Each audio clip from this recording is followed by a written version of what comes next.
اگر شما با تمام گوشه و کنار دنیا با مثل ما سفر کرده خواهید با واتساپ اپلیکیشن شاهنازه زنگ بزنید. بلیط های ارزان و باوری نو هست.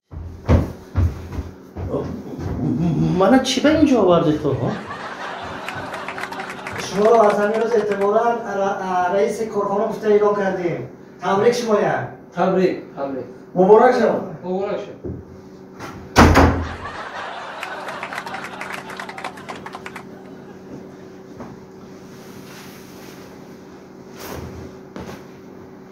چی گفتم؟ رئیسی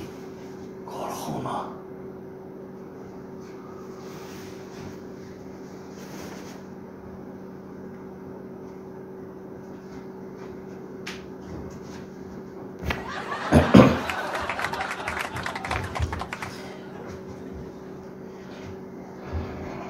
خیزه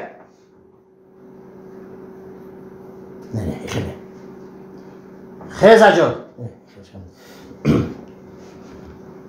پشت داره خانه آچتانه اینجا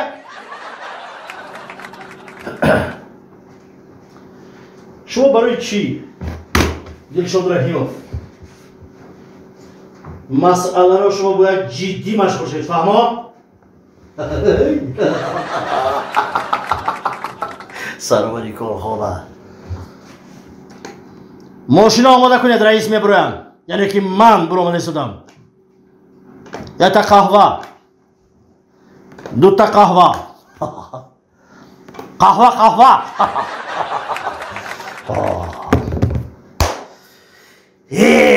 دوری موکو کرسی جان کرسی نصیبی ما هم می شدی لا لا لا لا لا لا لا لا لا لا ای بخدایی همین قصولای آرزوی بینی خداوند رسوند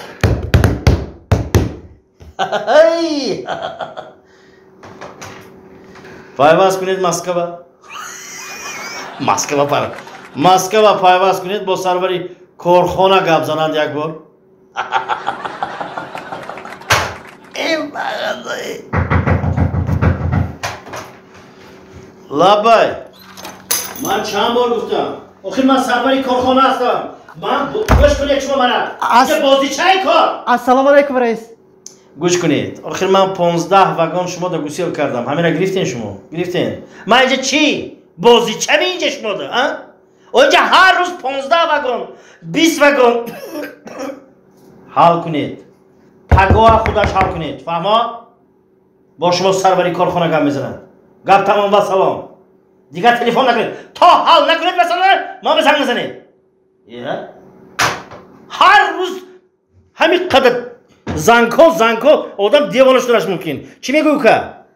ببخشید رئیس خدا بخشد گپ زن رئیس من کارمند اتیس استانسی تلفنی همون سیم تلفنتون پیوست میکردم سونی گپ میزدی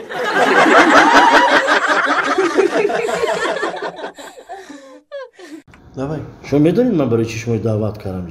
اینجا او کجا نمیدونید شما نمیدونید بله مرد این خیلی نشده است این خیلی بدم نیده یزنه مرد شدن در کار فهمیدید این پدری خدا رحمتی همین شما را پدرتان گفت و بعد شما در همین خواهری ما داد فهمیدید شما همین اولادکی همین خویشاوندانتان گفتیم ما شما در بعد خواهر دادیم آدم این خیلی نشده است پس نشوید فهمیدید یزنه جان من نفهمیدم شما چخیلی نمیفهمید شما چخیلی نمیفهمید خواهر اومد شکایت کرد ما یک هفته باز گپش هوای یا خیر این مرد شدن در کار تقوایی گوش کنید یزنه جان باور کنید من این خیلی امید نداشتم از شما باور کنید و مرد باره آخه طاقت کنید شنید ده اوکا جان آخه من هر روز ایسر تو بگره در خونه ایم یگان جان نرفتم حتی ما طرف خواهر شما دست نمید انا گپ در کجا یزنه جان خواهر ما که دست برداشت یک جا به ایستید ده آخر یک بار فرارد و آخر کمتر دردش هم برارد آخر چی بهش ما این خیلی سانی گوش کنید چی به آخرین وقتی که کوسر طرفی شما هوا میتید سرطان میگیرید میگریزه و بیستید یک بار رفته و کوسر زند شما ده آخه دختر آخه یک خودش سبک کند مرد همین می مرد از درد ترسید می از درد ترسید می گوش کنید آخرین وقتا وای گفته است خواهری من کی کوسر میگرونه میگه سرش میگیره خیلی او مرد آدم بیست یک جوبه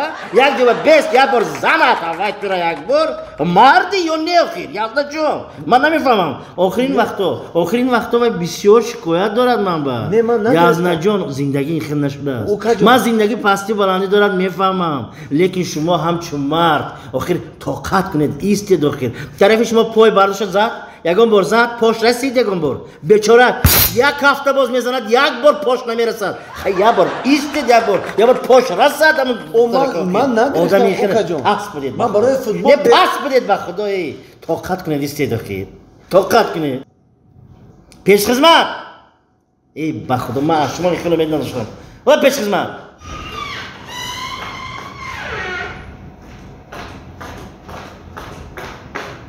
تقا جان باشه تمام انا میخیل یازده خب روید انا میخیل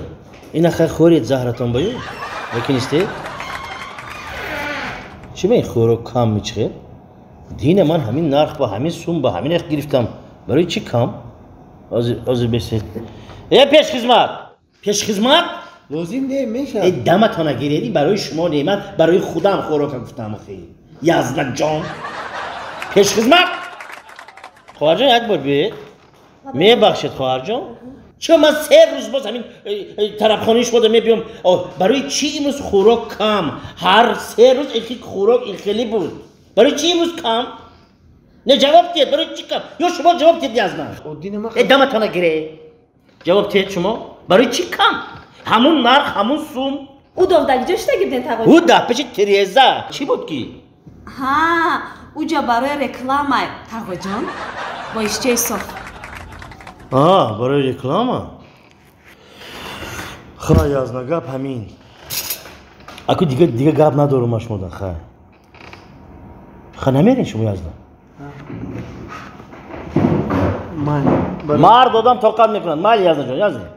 مالی